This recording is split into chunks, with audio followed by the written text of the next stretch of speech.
প্রত্যাশা কি?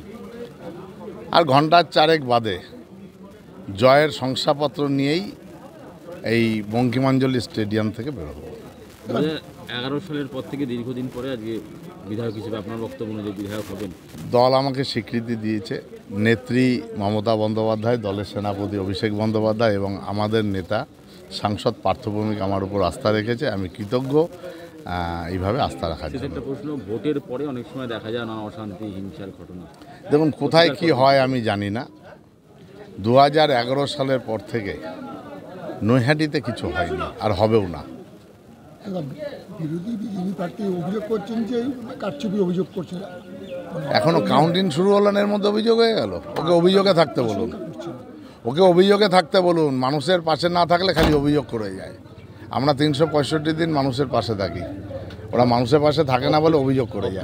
ঘটনা ঘটলে রুখবেন? একদম, কোথাও ঘটবে না, ঘটতে দেবো না।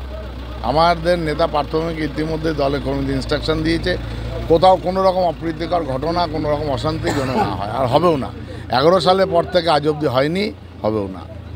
নৈহাটির যে সংস্কৃতি, সেখানে দেখা গেছে বিজেপি প্রার্থীর সঙ্গে আপনার বন্ধুস্থানীয় সম্পর্ক, এবং সেখানে যে সৌজন্যের রাজনীতি আপনারা দৃষ্টান্ত স্থাপন করেছেন আগামীতে।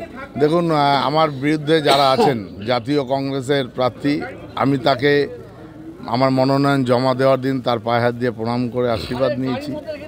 CPI-ML-এরও যিনি প্রার্থী, আমার থেকে বয়সে অনেক বড়, আমিও ওনার পায়ে হাত দিয়ে ওনার আশীর্বাদ নিয়েছি। এবং বিজেপির যিনি প্রার্থী, বয়সে হয়তো একটু ছোট, তার সাথে আমার ফোন নম্বরটা সে খুব যত্ন করেই রেখেছে। তার অনেক অভিযোগ আপনাদের মুখ থেকে শুনছি, তা আমার নাম্বার যখন সে যত্ন করেই রেখেছে, ইতিমধ্যে বেশ কয়েকবার ফোন করেছে, তাকে বলবেন যোগাযোগ করতে, পাশে আছি।